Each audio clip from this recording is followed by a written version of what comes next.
This is Anderson Shanland, and today is April the 23rd. And my guest today is Sir Brian Burridge, who is the CEO at the Royal Aeronautical Society in the United Kingdom.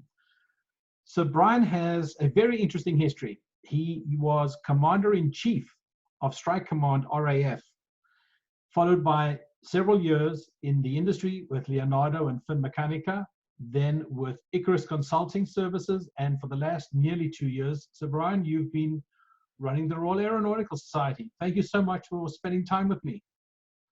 Not at all. You're very welcome. So I would imagine that in your role at your current place, you have a very good strategic sense and a view of what goes on in the broader aerospace industry.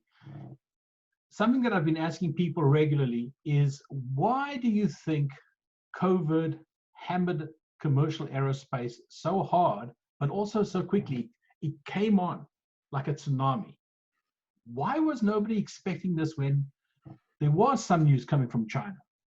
Yeah, interesting. And just to your first point, the Royal Aeronautical Society is the only global organization, professional organization, that represents aerospace and aviation from end to end. So we have everything from blue skies research all the way through aerospace manufacturers, through airlines, airports, air traffic organizations, lawyers who worry about these things, financiers who spend the money on it. So we are a whole ecosystem.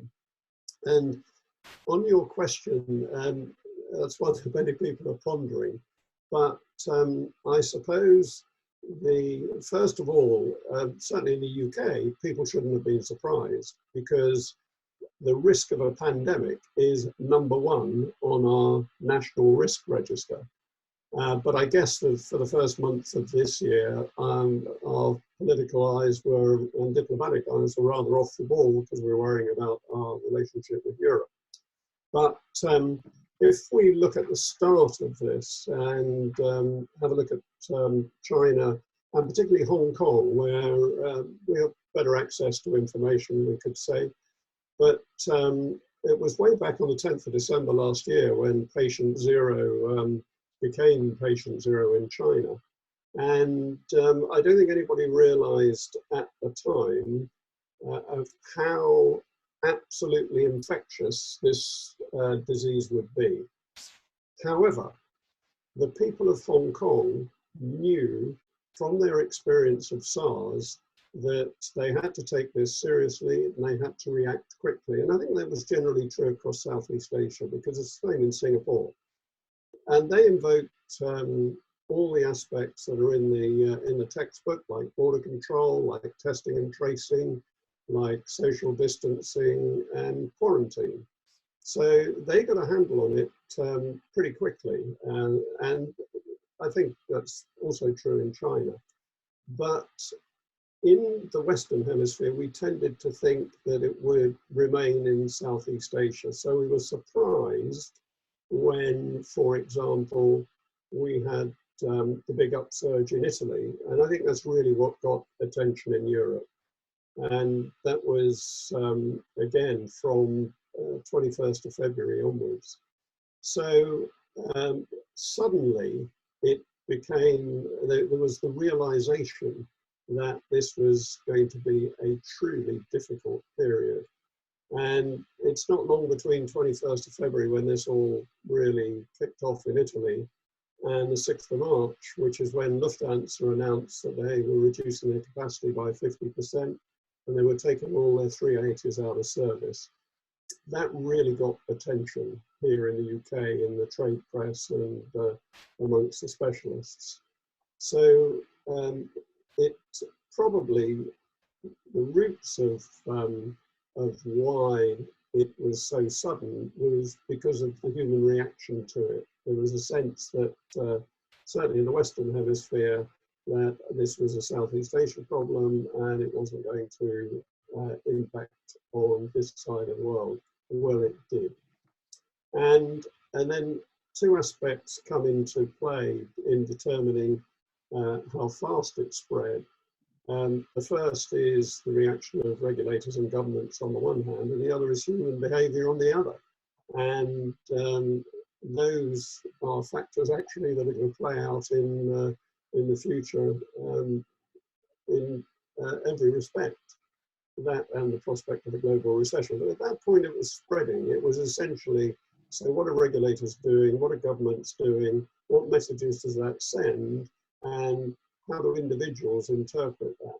So there was a nexus, if you like, borders being closed, increased regulation of traffic through airports, and then that sent a strong message to individuals saying, well, it's really not safe to travel, or it's unpleasant to travel, or I don't need to travel. And as they say, the rest is history. Right. And just looking at some of the IATA numbers for that first quarter, they're pretty horrifying. And extrapolating them into 2002, probably going to be 65% down on passenger numbers throughout quarter two. And across 2020, airlines are probably going to lose $314 billion. So a truly enormous impact. You actually lead slightly into my follow-on to that, which is the downstream impact of this pandemic contagion. We're all running out of like superlative words to describe this apocalyptic, there's another one, event. I'm trying to think of where does this not reach. We come at this from, let's say, commercial aviation perspective, and you've been not only in the RAF, but you've been in the industry. What is immune from this damage? Well, potentially nothing. The difference between the SARS era of 2003 and where we are now is the world is increasingly more globalized. The connectivity is much greater. Also, the impact of China on global economics is about 4 times the size, or 4 times the impact than it was then. So the nature of the connectivity of the world means that few places are going to escape unless they're very fortunate, or unless they can shut down that connectivity. And for a time, we were puzzled about the lack of spread into Africa. Well, now South Africa is infected, and it's only a matter of time before that infection spreads. So it is probably unstoppable until there is a vaccine. Wow. But in terms of what would be the downstream effect, well, it's just thinking about airlines. There's about 1,000 airlines in the world. Only about 30 of them are given an investment grade rating, because airline economics are quite complex, to say the least, and airlines are heavily reliant on their cash flow, which is what their model is centered on, because they sell tickets in advance, and therefore when those advance purchases evaporate, then they have a cash flow problem almost instantly. So it will depend, the actual impact on any one airline will depend on its own economic fortunes, strength of its balance sheet, how much liquidity it can generate in a very short time, and also, in a sense, the way in which they're affected by the other 2 factors I mentioned. One, human behavior. And human behavior will vary across the world according to experience, and also the impact of a global recession.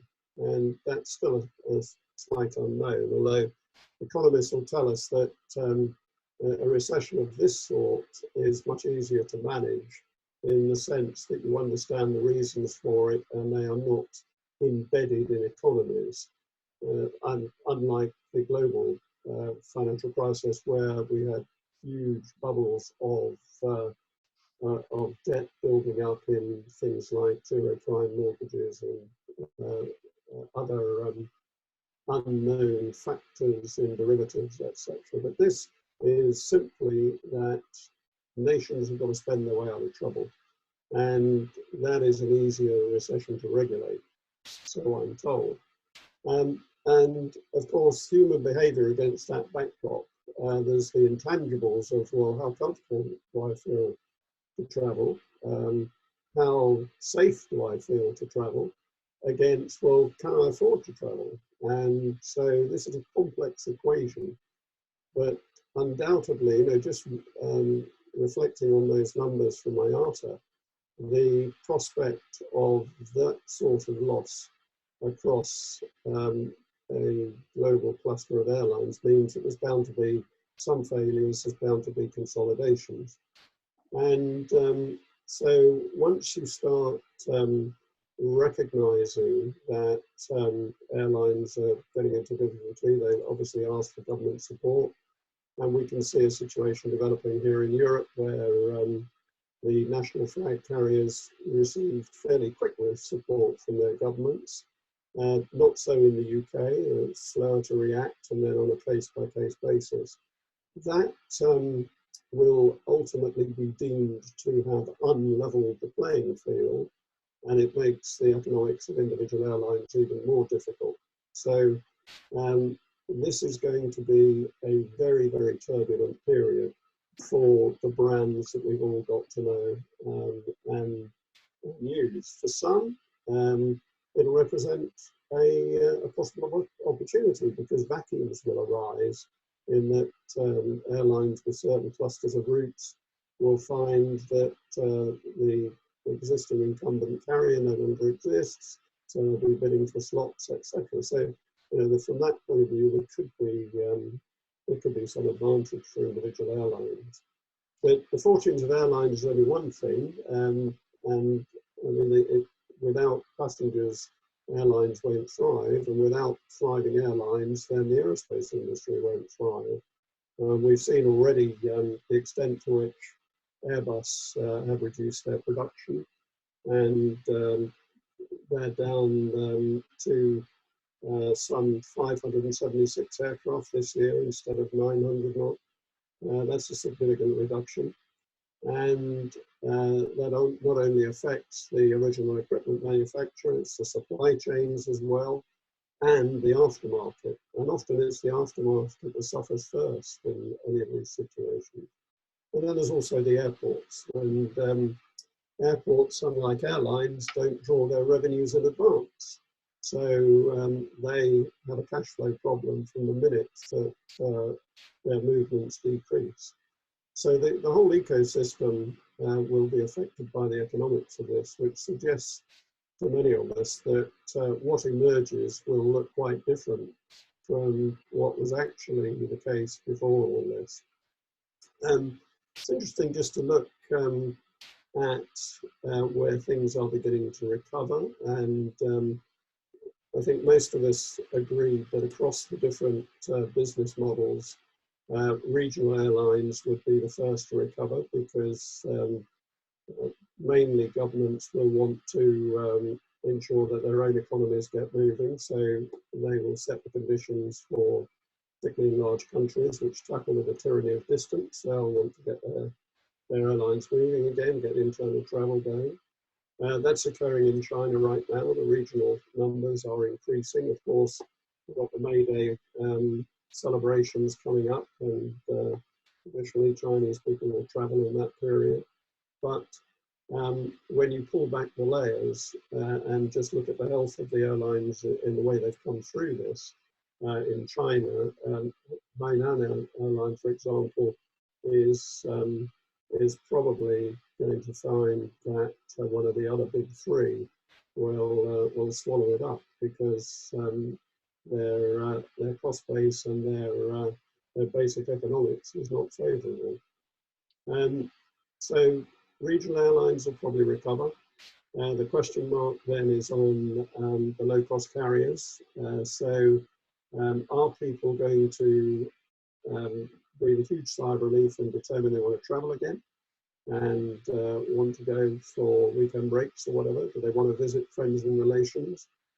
And can they afford to? But certainly the low-cost carriers' affordability is probably more attractive than many of the traditionals. And then thirdly, for the traditional operators with long haul, they could be badly placed because it will take a fairly long time for borders to be reopened. And there is a legacy that I'll talk about in a moment that has a big question mark over it. And also, where are their passengers going to come from? Are business travellers going to regenerate? Are expats, for example, again, number of Brits who live in Hong Kong or operate out of Hong Kong, are they going to return or want to travel? Are the enormous number of Chinese and Southeast Asian students who get their education in the West, are they going to want to travel again? So these are some of the imponderables, and that's set against the backdrop. Historically, before all this happened, we were looking at year-on-year passenger growth in Southeast Asia of 4.5%, huge. In the US, it was predicted to be about 2.5. The US, because of the size of the country and the need for air travel, always sits just a little bit above Europe because Europe was showing 2%. So the reality after this is going to be hugely significant, not only because it's a proportion of where we are now, a much reduced proportion, but it's a much reduced proportion of where we would have thought we were going to be in 10 years' time. These are the sorts of issues which are at play. And then on top of that, we have a depressed oil price. So, and that's one of the legacies perhaps of this. But I think the first and most important legacy of this is a strategic issue that the rules-based international order on which we have founded our trade and our air travel in particular over many years could find itself fractured. And in air travel, it's that sense of international agreement that gives you international access. It gives you the cross-registration of your aircraft and certification. It gives you harmonized standards and all the things that makes running a global business easier than having a whole set of national constraints to have to weather. And so once you lose that consensus, life can be very difficult. And there are signs that that consensus is crumbling. Can I jump in here? I'm sorry to interrupt you. I have noticed that airlines like Philippines, Emirates, some of the others have come up with ideas of their cabin crew, new clothing, new outfits to protect the cabin crew. I think that should be really cheered because there we have brands leading from the front, coming up with an idea of how they can protect the crew, but also protect other people on the airplane. Why do you think so few airlines are actually being proactive in this idea? Clearly, it's in the airline industry's interest to make it easier, and the perception of security in terms of your health and safety to get back on an airplane. Why are so few airlines leading from the front here? There could be 2 or 3 reasons for that. I mean, the first is a lot of this is about survival, and survival is the numbers at the end of the day, not the numbers at the end of the month anymore. So attention is potentially diverted. Secondly, though, there is probably some mental battle going on amongst airline executive committees, in particular airlines, saying now, where is the balance here between attracting passengers to return to the air travel they've known and loved and providing a different, perhaps more austere, slightly threatening environment? And that, in my view, is slightly complacent because I'm very much in line with the sort of thing Emirates have been saying. There is no doubt, and we've heard a lot about it in the UK over the last 24 hours, there's no doubt that social distancing is going to be required almost across the globe until there's a vaccine. So if you want to regenerate airlines, in that sort of environment, you've got to take account of that. And there's been some interesting pieces from one or two manufacturers, seat manufacturers in particular, of what the cabin of the future might look like. And it is it's very different. I mean, we're not talking swept up business class here. We're talking about normal coach class and how partitions, etc., would be required. And also the whole end-to-end passenger experience would have to change. And that's one of the big legacies. I think that the way in which you depart, the sort of checks you go through to depart, the way in which queuing would be managed, the way in which you board the aeroplane, the way in which you have freedom of movement on an aeroplane, all that would have to change. Equally, the cruise concern would have to be protected, and you've probably seen a number of ideas about the sort of personal equipment that they would be wearing. And then on recovery to an airport, the same in reverse. You know, how do you do more stringent immigration controls and health testing without building up huge crowds who become dissatisfied and indisciplined? So all these are precisely the sort of legacy problems that are going to arise. Hmm. So I guess my final item for to get your thoughts on is, we obviously are all in the darkness here trying to find some light. What are the signals or flags that you are looking for that will signify that we have gone through the bottom of the slump and we're now clawing our way back? There are probably one or two indicators, but it's worth remembering that it is clawing our way back, because recovery from passenger levels at the time just before just before the global financial crisis, 2008, they took 7-8 years to come back. It was about 2016 before we recovered to those levels. So the things you'd look for are, first of all, government and regulators easing restrictions. Restrictions on individuals, and more particularly restrictions on borders, etc. Then you would also need to look at what is happening in global economies, because passenger demand follows global GDP. It's just one of those facts of life. And so recognizing what sort of recession we're facing and the way in which the markets themselves react to that is going to be a significant indicator. And then there's human behavior. What is public opinion saying in a number of countries about the freedom to travel that they desire?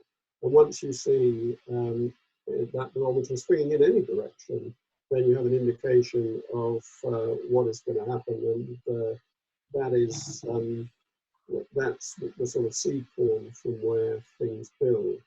But there's a couple of other things which might work against that, and there's gentle signs about these. The first is, I think global populations have recognized that the world is currently less polluted. So there will be some sectors of populations who will wonder what this all means for global climate change. People are getting used to, those who live near airports are getting used to living without aircraft noise. It could be a reaction there. So, and also at the strategic level, as we're in the first couple of years of CORSIA, the United Nations ICAO climate control regime. This was meant to be a database year, but it's so distorted by current factors that that can't possibly take place. Even next year would be regarded as non-representative by both. So it's worth us understanding what public opinion and the political elites are saying about those sorts of things too. And I guess lastly as well, and associated with that, now we've got an oil price which is doing very strange things, then what is going to happen to investment in different alternative fuel systems, electrification, etc.? Because the motivation, it was Brent crude went down to $18 a barrel last night, which is ridiculous. And I'm well aware of what's been happening to oil prices in the US. But those sorts of things, the reaction of markets to those sorts of things, the reaction of people to those sorts of things, starts to give you a clue of whether this is going to be everybody aligned, return to business as usual, or there's going to be a fragmentation of opinion, there's going to be constraints on government that they hadn't really thought about at first. And those are the sort of things that will be worrying airlines at the moment. Thank you so much for your time, sir. It was a fascinating chat. Good. No, it's always good to talk about these things. It's hugely important for a very, very large ecosystem. The aviation is just the absolute golden thread that runs through globalization. And without